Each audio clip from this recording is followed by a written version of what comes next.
Hi, my name is Rob Gosselin, and I'm curator of riversays.org, a community-based website that shares all forms of human-based creativity, and it's free, so please come check it out. And if you're creative, which all human beings are, please submit something. We'd love to share what you have to offer. Now let's dive into today's topic, one of my favorites, poetry or poems. What the heck are they? Poems, some people say you know it when you see it. But that's kind of simplistic and basic, so let's dive a little deeper. I've looked it up in multiple dictionaries, the word poem, and don't get me started on that because they circle like a whirlpool. I never seem to find their center. They're always like a tiger chasing their own tail. They can't seem to nail down a definition. But maybe that's because it's a poem and you can't do it in a short little entry in a dictionary.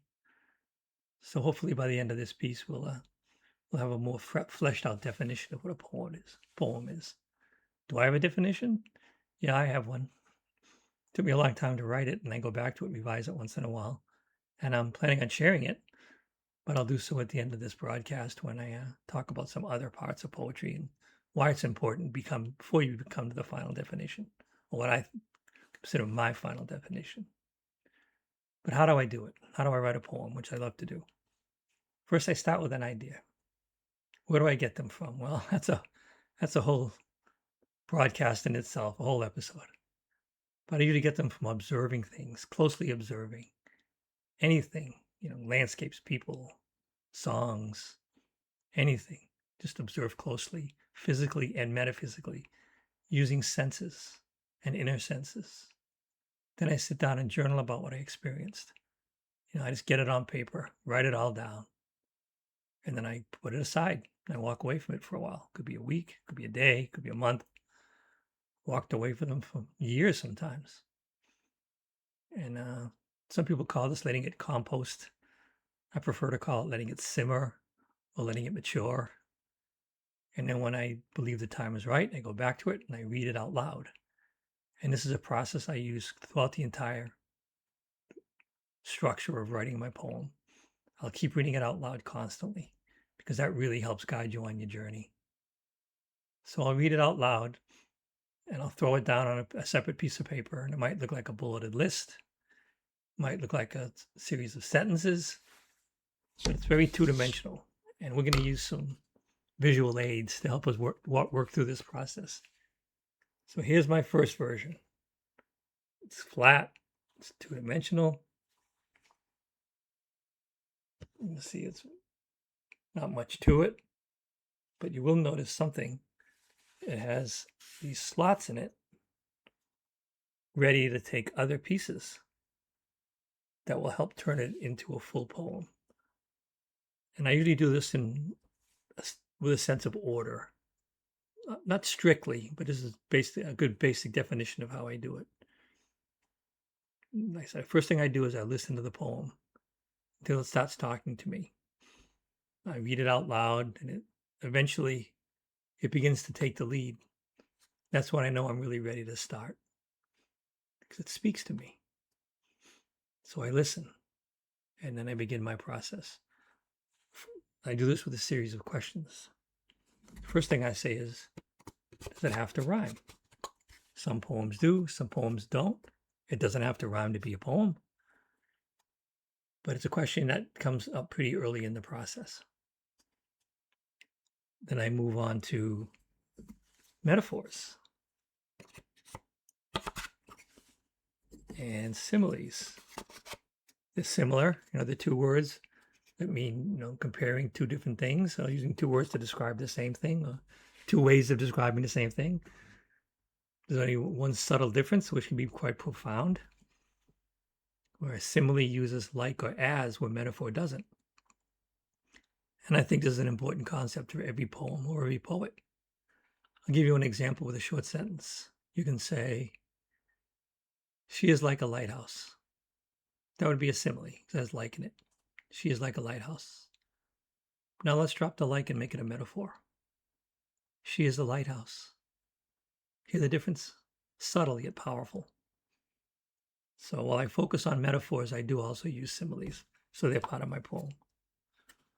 What do I consider next? I look at different line lengths. Again, reading the poem out loud will help you figure that out. I've written poems that have 3 words in a line, some that have 10. They're all over the place, but no two are the same. And that's tied very closely to stanza length. The poem will tell you how long the line should be, how long the stanza should be. You just have to listen. It'll speak for itself. And those are my big 5. Just means I'm ready to go. If I get a good basic framework with making a decision about rhyming, simile, metaphor, line length, stanza length, those are the big 5. Then I'm really ready to continue. Next question I ask myself, continuing our process here, does it need prosody? It's pronounced 2 different ways. Some people say prosody, some say prosody. But basically, what is that? That's intonation or changing the sound of the line with a metrical foot.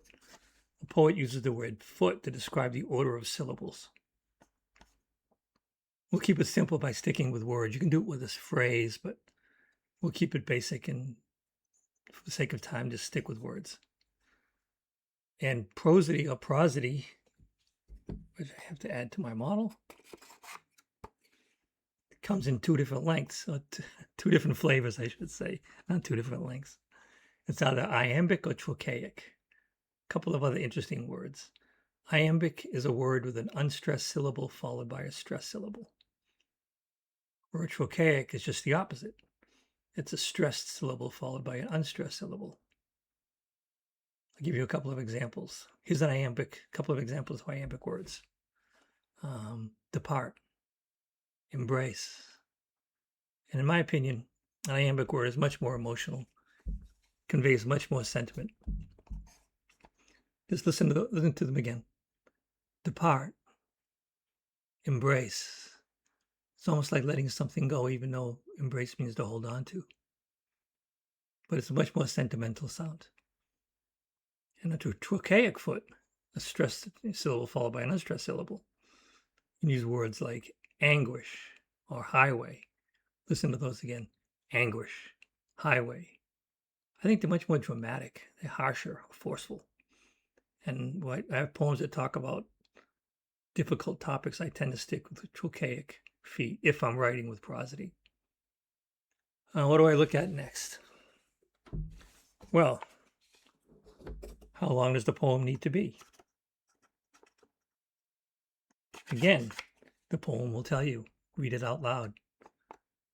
Pay attention to what you're hearing. Excuse me.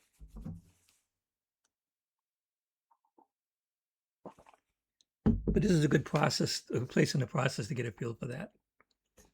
Then where do I look next? Syntax. What I mean by syntax. For me, I mean like order of words. This is fun to play with as well. I think one of the reasons I like poetry is you can play with it so much. And play in a serious way too. Let me give you an example. I write a lot about rivers because river is very important to me. And you can say blue river or river blue. And they can mean totally different things and how you use them in a line. Another example. Burgundy rose. Okay, it makes sense. But what if you said rose burgundy? That could have a different meaning and depending on how you use it in a line. So syntax is important and it's fun to play with. Next, I start looking at punctuation. And the first thing I'll say about that is you don't have to stick to the dictionary definition of punctuation. You can use it however you want to. You don't need a period for the end of a sentence or a comma as a pause, or you're allowed to, whatever the poem tells you to do, use it that way. And my favorite piece of punctuation to use is the dash, specifically an M dash. A lot of poets are starting to use them. They've been around for a while. Actually, go back to Emily Dickinson, you'll see them. And one thing I like about them the most is they're enigmatic. They mean different things to different people. And I never really fully explain why I use them in a poem. It can be a pause. It can mean pay attention. It can be any number of things. That's why I like them so much, because they're so enigmatic. So if you see my poems, you'll see a lot of M dashes. The next thing I look at is enjambment. That's a fun word for poets. Tough one to pronounce. Enjambment. That means breaking a line without the use of punctuation.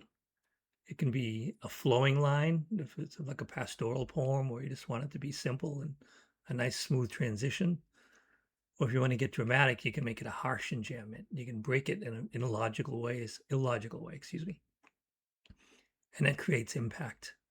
So enjambment is worth looking at as well. And again, the poem will tell you how to do that. Just listen to it. All right. Then I move on to the last 5 items in my model. And these are based on words. Of course, we have nouns, things. Sounds simple, huh? Doesn't it? But I've searched for weeks for the right noun, so I end up making my own. You're perfectly okay to do that. The poem will tell you if it's all right. Add words to the dictionary. Be strong with your writing. And of course, next we have verbs, action words. And again, well, I'll have a caveat. Be careful with to be verbs, unless you're Shakespeare. To be verbs are like am, is, was, or were. You can use them. They can be impactful. But one thing I do is I tend to overuse them to maintain metrical structure when I'm writing a metrical poem. So I have to be careful about that and revise carefully. Now, what do I look at next? It's related, of course. Adverbs. Adverbs. Must be necessary. If it sounds good, use it. The poem will tell you. I find myself sometimes going through dozens of adverbs trying to find just the right one. And that proves to me I need to pick a better verb. I just need to pick a solid word. Same can be said for adjectives or words that describe nouns. They can be powerful if you have a good one. But if you're having trouble coming up with a good adjective, start going through your nouns. So again, make up your own. Be creative. I would say avoid cliches like pitch black or sky blue. Maybe in a simple poem you could use one, but try and be imaginative. That's the whole point of it, isn't it? And last but not least, articles. I mentioned this one last because of what I've read. There's supposedly only 3 in the English language. An, and the. So I suppose that could be 4. So there's a and but I've heard there's only 3.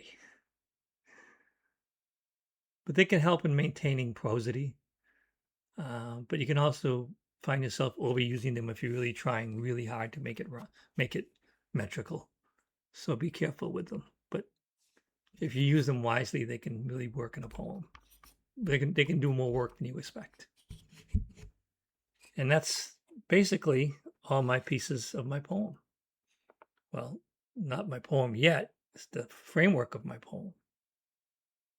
And they all work together to turn that into a theme. So the framework becomes a theme.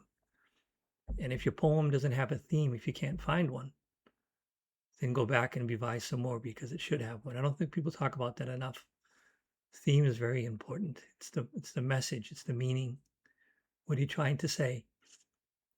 Strengthen it. Strengthening the theme is a really powerful revision process. And so there's all the pieces of my poem. And now my rough draft, or my first draft, has become a theme. And this theme is called ship. But something's missing. The finished piece. There's a lot unsaid. And that brings us back to the beginning. What is a poem? Simple answer. It's not a story. Very simple. And now here's my long answer. Of course, it's just my opinion. A poem is intentionally broken prose fractured to produce a piece of mindfully structured sentiment. I'll say that again. A poem is intentionally broken prose, fractured to produce a piece of mindfully structured sentiment.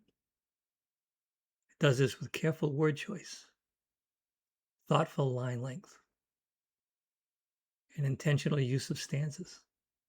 It plays with sounds, sometimes in unexpected ways. But mostly a poem is a compelling ghost.